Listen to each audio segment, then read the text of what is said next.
Hello, welcome to Jason the Old Millennial. My name is Jason. I'm speaking to you here in my basement in the great state of Kansas. And today I'm continuing my countdown of my top 20 movies of the 2010s.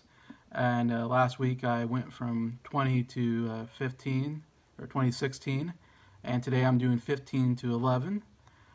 So thank you again for watching this and listening to me talk and about my favorite movies. And I really enjoy reading comments, and I really appreciate it. So let's go down to my countdown, starting with number 15. This is a sci-fi thriller from 2011. It's called Super 8. It is written and directed by J.J. Abrams, famously known for directing 2 Star Wars movies and 2 Star Trek movies, and starting shows like Lost. Um, this came right after, actually. He did, this is like his second movie, I think. First movie was Mission Impossible 3, and then this was like his first kind of, I don't know, movie that he wrote and directed himself, and pretty much and produced, and so it was really his kind of film. And of course, J.J. Abrams, he likes to do sci-fi, like I said before, with all the other movies and TV shows he's done. He's really good with sci-fi. Anyways, and so Super 8, if you haven't seen, it's a movie set like in the 70s, and there's some friends, some kids in this town, and they are making their own movie using a Super 8 camera, so that's why it's called Super 8, because that's the kind of camera they used back then.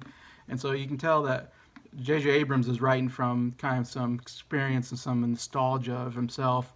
Back in the 70s, he shot his own, home movies with a Super 8.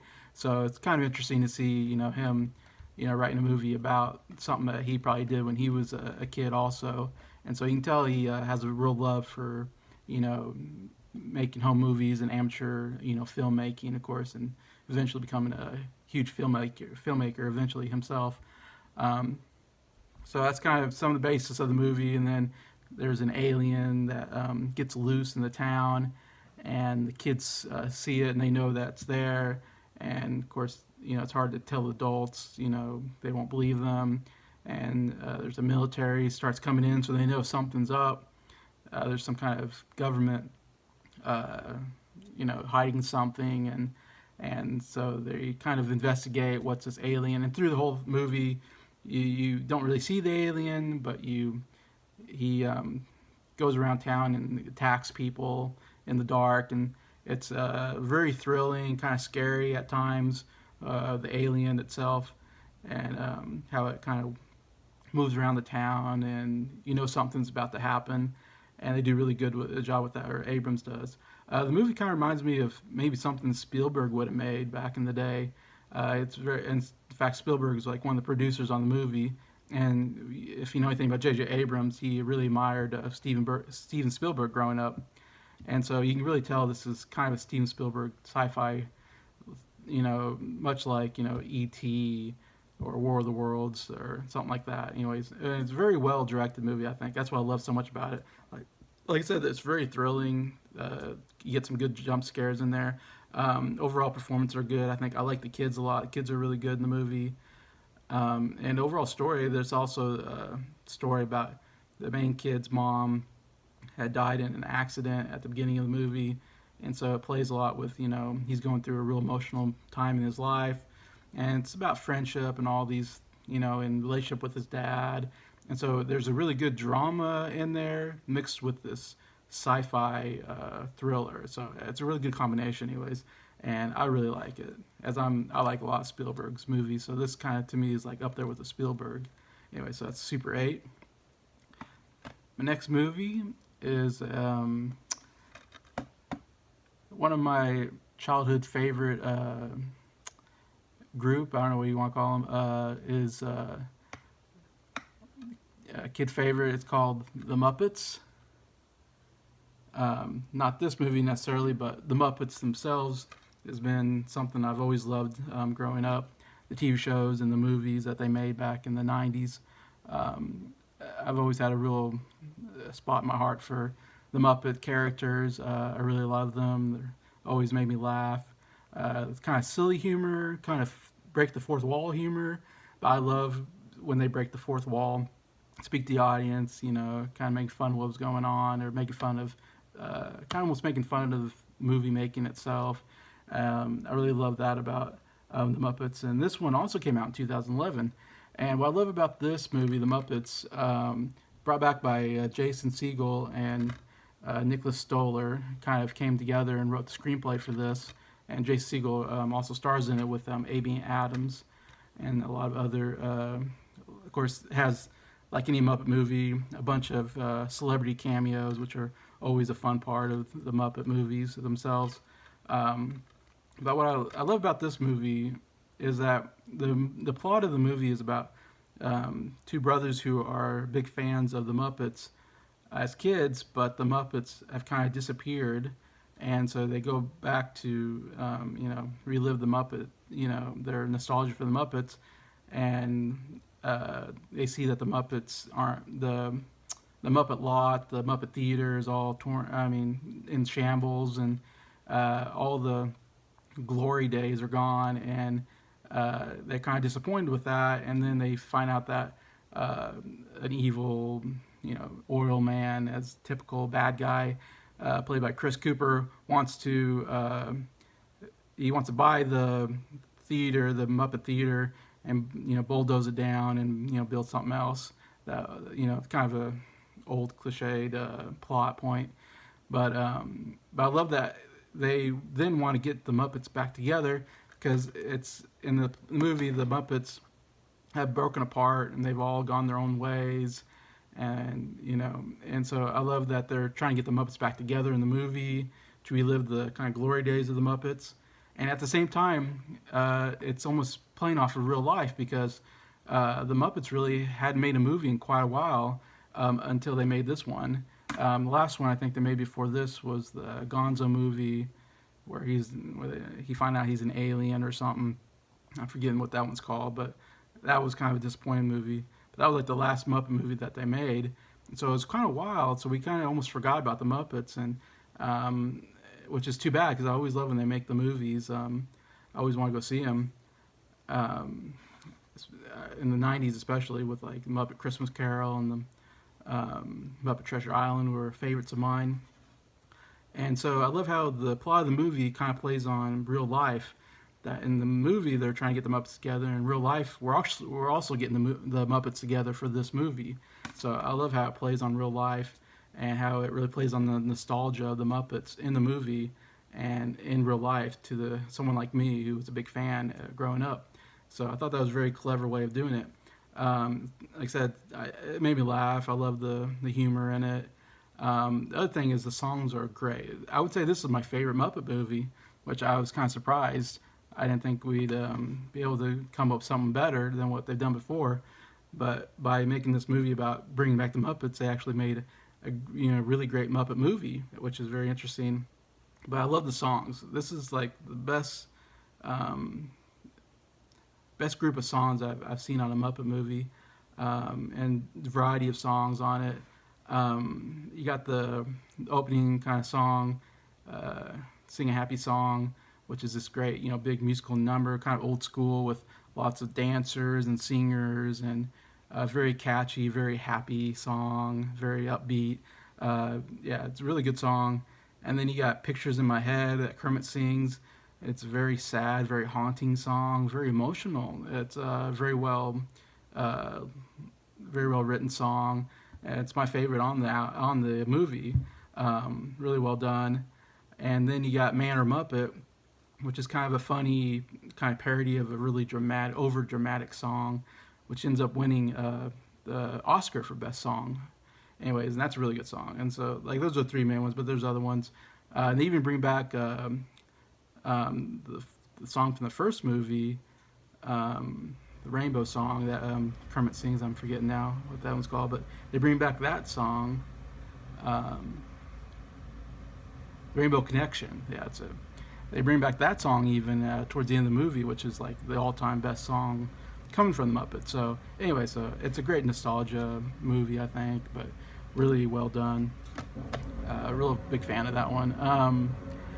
So then it goes to my number 13 movie. Now, starting with number 13, my last three movies here, they're all Disney animated movies.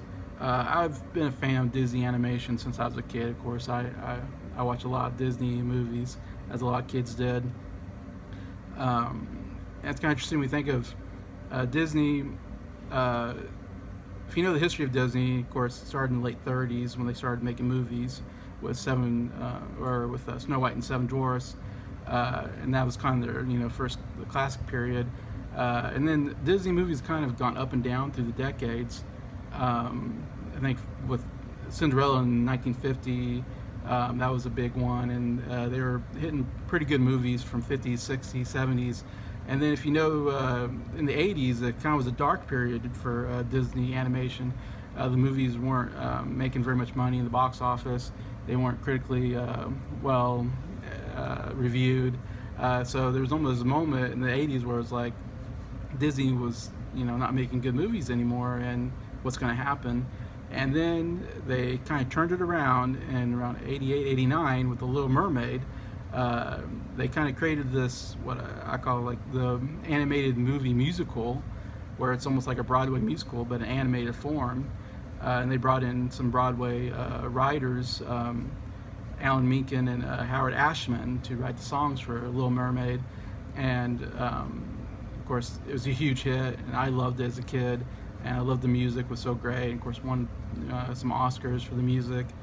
And so I started this whole kind of genre. Genre started what I think they call it the Renaissance of Disney, because they hit all these really huge hits with Beauty and the Beast, Aladdin, Lion King, Pocahontas, Mulan, Hercules. They were all huge hits, and they all were musical. A lot of musical numbers in them, and won a lot of Oscars. Anyways, I say all that to say that was a really popular period in the 90s. And then in the 2000s, it kind of disappeared. They stopped doing movie musicals or animated musicals for some reason. They went away from that formula, which is too bad, because that was such a great formula and very popular at the time. And so to me, it was almost kind of a dark period in the 2000s where I wasn't liking what they were producing at the time. Anyways, and so then when we get to 2010s, they go back to the movie musicals, and I think it's almost like a new renaissance, because now the Disney animated movies are making tons of money, extremely successful, winning tons of Oscars. So they're kind of continuing that formula today. I think they're kind of going back and forth from that, but I think they're the best movies that they've made, I think, are the musicals. Anyway, so that's why I'm coming up to my number 13, and it is Moana. This was 2016, Moana. Movie kind of set in the what do you call it, the Samoan Island type area, where there's this whole god or goddess and there's this demigod Maui who takes the eye of Nafidi or whatever it is, and so then because of that, the island's having trouble getting fish. They can't find any fish for their village. And Moana is the daughter of the chief, and she thinks they need to sail out, but they don't believe in sailing anymore. They're land dwelling. They don't go out to sea like they used to. They don't believe in it, and it kind of comes because of Maui and what he did and all this. And so then she kind of gets chosen to go to find Maui and to go get the heart of Nafidi, put it back in, and then they can get fish. The fish will come back, whatever, and their village will strive again. Anyway, so she's trying to save her village, basically. Anyways, and it's such a great. I can't say I'm so crazy about the story as much, but it's a very funny movie. Great animation. And also the music is really astounding. I think I really love the music in this one. I'm trying to think, was it How Far I'll Go? Really great song, super catchy, great performance by the actress in that one. And then another favorite of mine is the song Welcome, which is like the introduction song for the character Maui, played by Dwayne Johnson. And it's such a catchy song, and just so explains that character and how big ego he has. To the point that anytime someone says thank you to me, I almost want to go right into You're welcome, and start going into that song because it's such a great song and it's so catchy. Anyways, and I'd say I love the Maui character, the played by Dwayne Johnson, really wonderfully played. Really funny character, and I'd say I put him up there as one of my top five maybe characters all time. Disney animated characters, up there with like Genie and Timon and Pumbaa and Olaf and others like that. Anyway, so I love that character. I love the dynamic between Maui and the main character Moana, and again, yeah, just really great music. So it comes to my next movie, uh, number 12 on my list. Is a very popular movie. You probably heard of it, called Frozen. See, this one came out in 2013. And I know what you're saying probably. You're saying, but Jason, you're not an 8-year-old girl. Yes, that's true. I'm not an 8-year-old girl, but I still stand by this movie, Frozen, as a really good movie. I know because at Halloween you see a bunch of Elsas. It's one of the most popular Halloween costumes for little girls I think I've ever seen in my life. Even my niece dressed up as Elsa. Very popular movie. Really culturally, I mean, you couldn't go anywhere without seeing the faces of these characters at stores and other places, and kids just love them. You put on that movie, and little girls especially, I think, they stop and they're so mesmerized by it. They love the characters so much. It's kind of this big phenomenon. I think it's maybe the highest grossing movie in Disney animated history, or animated history probably. It was hugely popular. Yeah, I mean, made so much money, and I really like it. In fact, the first time I saw it, I wasn't like totally crazy about it. I think there are some story issues with it, but it's one that just kind of grew on me after every time I watch it, every time I catch it on TV, I just get more and more into it, and to the point that I don't know, it's funny. Like I said, I love animated movies. To me, you need to be funny. You need to have great characters. Of course, good animation today. Animation's so good now, and then also great. Like I said, I love the movie music, the animated musicals. So I love great musical numbers, and this movie has all of that. I think maybe the best thing about it is the music. I think the music is maybe the best I've ever heard from an animated movie, and there's been a lot of great ones. Like I said, there's so many good songs on here. Like, "Do You Want to Build a Snowman?" Really catchy, kind of a short song, but "Love Is an Open Door," I think it's a really good duet.